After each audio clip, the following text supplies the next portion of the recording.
2024 లేదా 25లో డిగ్రీ లేదా బీటెక్ చదివారా? సాఫ్ట్‌వేర్ జాబ్ కోసం ఎదురు చూస్తున్నారా? అయితే కోడ్ జ్ఞాన్ 100 డేస్ కోర్సులో చేరండి, జాబ్ సాధించండి. నమస్కారం అలగరి రవీంద్రనాథ్ గారు. నమస్తే అండి శ్రీ గారు. సికింద్రాబాద్ లో జరిగిన ఇంటర్ విద్యార్థిని మృతిపై తీవ్ర కలకలం రేపుతుంది. తను కాలేజీకి కాస్త ఆలస్యంగా రావడంతో లెక్చరర్లు తనను దూషించడమే తన మరణానికి కారణమని చెప్తూ ఉన్నారు.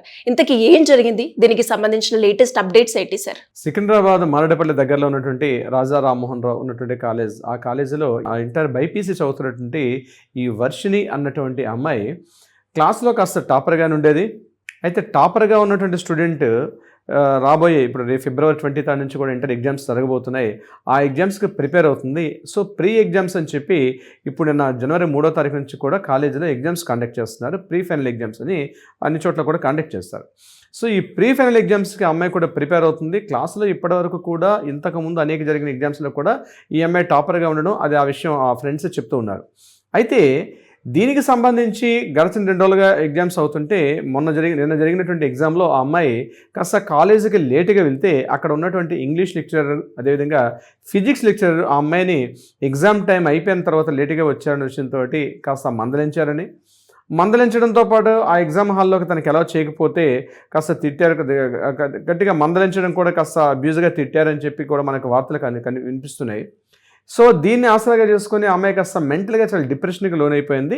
ఇంటికి వెళ్ళిన తర్వాత వాళ్ళ మదర్తో మాట్లాడుతూ ఎందుకు ఇలా ముభావంగా ఉన్నా ఏంటని మాట్లాడితే ఆ రోజు కాలేజీలో జరిగిన సంఘటన కాస్త చెప్పిన తర్వాత తల్లితో మాట్లాడుతూ ఉన్నటువంటి వ్యక్తి యథాలాపంగా అక్కడ వెంటనే పడిపోయింది.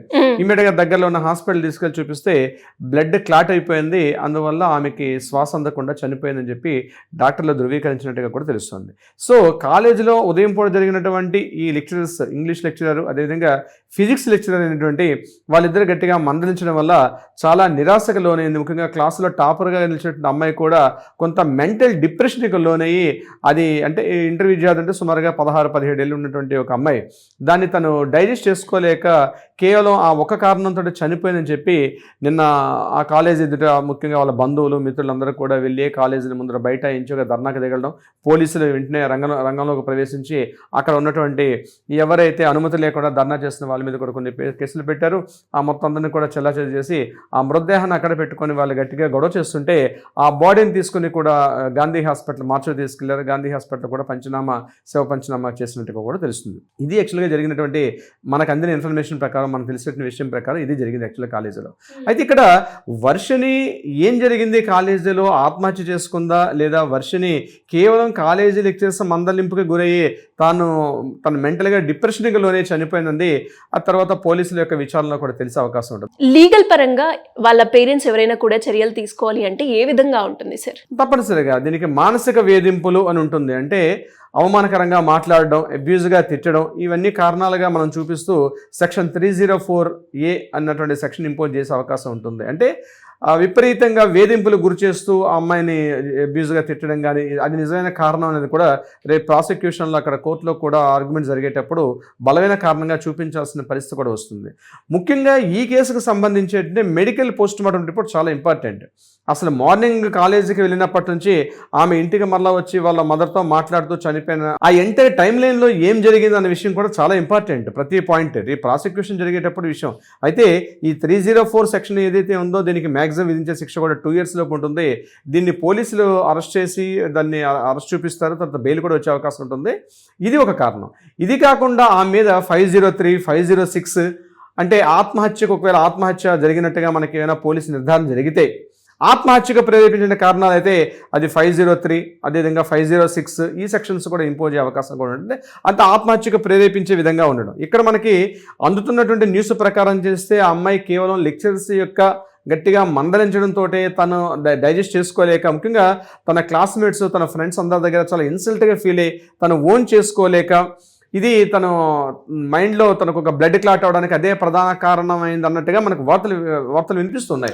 సో ఇదే కరెక్ట్గా నిజమైతే 304 సెక్షన్ ఇంపోజ్ అవుతుంది. ఆ ఎవరైతే ఈ మానసిక వేధింపులు గురి చేశారో వాళ్ళ మీద కూడా కఠినంగా శిక్షలు విధించే అవకాశం కూడా ఉంటుంది. ఇది బెయిలబుల్ పనిష్మెంట్ ఉన్నటువంటి సెక్షన్ ఇది. సో ఇది అయితే ఇక్కడ ప్రాసిక్యూషన్ వాళ్ళు దీని మీద కరెక్ట్గా నిర్ధారణ చేయాల్సిన పరిస్థితి వస్తుంది.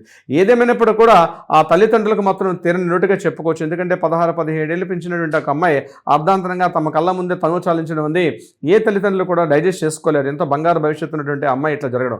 ఏదేమైనప్పుడు కూడా ఈరోజు విద్యా వ్యవస్థలో జరుగుతున్నటువంటి ఇటువంటి దుశ్చర్యలు ఏవైతే మానసిక వేధింపులు, మానసిక ఒత్తిడి, అంటే కాంపిటేటివ్ రంగంలో తనకంటూ ప్రతిభ నిరూపించుకోవాలంటే గట్టిగా కాంపిటీషన్ నిలబడాలి, చదవాలి అనే ఉద్దేశంతో కొంత లెక్చరర్స్కి స్టూడెంట్స్కి మధ్య కొంత ఒత్తిడి, స్ట్రెస్ అయితే ఖచ్చితంగా ఈరోజు లోనవుతున్నారు. ఈరోజు సగటు ప్రతి మధ్యతరగతి వ్యక్తితో ఆలోచిస్తున్నాడు. ఈరోజు తమ పిల్లలు ఏదైతే చదువుతున్నారో ఆ ఒత్తిడి అయితే గురవుతున్నారు. ఆ ఒత్తిడి నుంచి ఎలా తప్పించుకునే మార్గాల మీద ప్రతి కాలేజీలో కూడా, ముఖ్యంగా ఇంటర్మీడియట్ 10th క్లాస్ స్టూడెంట్స్ దగ్గర ఒక కౌన్సిలింగ్ సెంటర్ని కూడా ఏర్పాటు చేస్తే బాగుంటుంది. అంటే పిల్లలు ఎవరైతే అందరూ ఒకే సమాన స్థాయిలో ఉండరు. క్లాస్ రూమ్లో ఒకరు తొందరగా రిసీవ్ చేసుకుంటారు లెక్చర్ చెప్పేదని, కొంతమంది కాస్త స్లోగా రిసీవ్ చేసుకుంటారు. సో రిసీవ్ చేసుకుని దాన్ని మళ్ళా ఆ 3 గంటల పాటు ఎగ్జామ్లో పెర్ఫామ్ చేయాలి అంటే ఇప్పుడు ఏడాది పాటు అంతా చదివి ఆ లాస్ట్ 3 గంటల్లోనే ఆ యొక్క విద్యార్థి యొక్క భవిష్యత్తు నిర్దేశించబడి ఉంటుంది. సో దీని మీద కౌన్సిలింగ్గా ఉన్నటువంటి వ్యక్తులు, కొంత కాలేజీ వాళ్ళు కూడా దీన్ని ఇనిషియేట్ తీసుకోవాలి. ప్రతి కాలేజీలో కూడా ఒక కౌన్సిలింగ్ సెంటర్ ఏర్పాటు చేసి, ముఖ్యంగా ఎగ్జామ్స్ సెంటర్లోను ప్రతి కాలేజీలో కూడా ఒక సెషన్ ఏర్పాటు చేసి, వీక్లీ వన్స్ కానీ 15 డేస్కి ఒకసారి సెషన్ ఏర్పాటు చేసి, ఎవరైతే మానసిక వేధింపులు గురవుతున్నారో ఇట్లాంటి వాళ్ళ కౌన్సిలింగ్కి వెళ్తే ఒక సైక్రియాటిస్ట్, ఒక లీగల్ అడ్వైజర్ వీళ్ళందరూ అక్కడ ఉంటే తప్పనిసరిగా కొంతవరకు ఇటువంటి మనం అరికట్టే అవకాశం కూడా ఉంటుంది. ఏదేమైనప్పుడు కూడా జరిగిన సంఘటన చాలా దురదృష్టకరం. ఎవరు కూడా పోడ్చలేనటువంటి ఒక తీరని లోటుగా మనం చెప్తాం. ఇలాంటి ఎక్కడ జరగకూడదు, ఏ కాలేజీలో కూడా జరగదు. ఎందుకంటే మన అక్కలు, మన చెల్లెళ్ళు, మన పిల్లలు వీళ్ళందరూ కూడా మన సొసైటీలో ఉన్నారు. రాబోయే కాలంలో ఈ రేపటి పౌరులు ఈనాటి విద్యార్థులు కాబట్టి ఒక మంచి సమాజం ఏర్పడాలంటే తప్పనిసరిగా విద్యార్థులు మానసిక వేధింపులు గురి కావడం, మానసిక ఒత్తిడి. ఇప్పుడు ఏమైపోతుంది, ఇప్పుడు 10th క్లాస్ ఫెయిల్ అయిపోతే మార్కులు తగ్గిపోయినంత మాత్రాన ఎంతోమంది 10th ఫెయిల్ అయిపోయిన వాళ్ళు, డిగ్రీలు ఫెయిల్ అయిపోయిన వాళ్ళు కూడా ఈరోజు మల్టీ మిలియనర్స్ కావడం, అంటే ఎవరు ఏ రంగంలో వెళ్తారని మనకు తెలియదు. But foundation education important. So దానికి ర్యాంకులు అన్నటువంటి భూతాన్ని చూపించి వేధింపులకు గురి చేసి స్ట్రెస్గా లోనైపోతే మాత్రం రాబోయే రోజుల్లో మాత్రం మన పిల్లలు, రేపటి తరాలు మాత్రం కొంత ఇబ్బందులు గురే అవకాశం కూడా ఉంటుంది. ఇలాంటి సంఘటన ఇప్పుడు వర్షిణి విషయంలో ఏదైతే జరిగిన సంఘటన, ఇది ఒక గుణపాఠం కావాలి. ఇప్పటికైనా ఫుల్ స్టాప్ పెట్టి ఇటువంటి జరగకూడదు అని అయితే అందరం కూడా ముందుకు వెళ్లాల్సిన పరిస్థితి కూడా ఉంది. ముఖ్యంగా నేను సూచించినట్టుగా ప్రతి ఒక కాలేజీలో కూడా ఒక పీరియడ్ ఎలా ఉంటుందో, ప్రతి ఏదో మ్యాథ్స్ అని, ఫిజిక్స్ అని, కెమిస్ట్రీ ఎట్లయితే పీరియడ్ ఉంటుందో అదే విధంగా ఇక్కడ కూడా ఒక కౌన్సిలింగ్ సెంటర్ని ఏర్పాటు చేసి ఆ స్ట్రెస్కి ఎవరైతే లోన్ అయ్యారో ఆ స్ట్రెస్ నుంచి ఎలా రిలీఫ్ అవ్వాలి, ఒక మెడిటేషన్ తీసుకోవడం, యోగా తీసుకోవడం, ఏం కుంపలు మునిగిపోతాయి.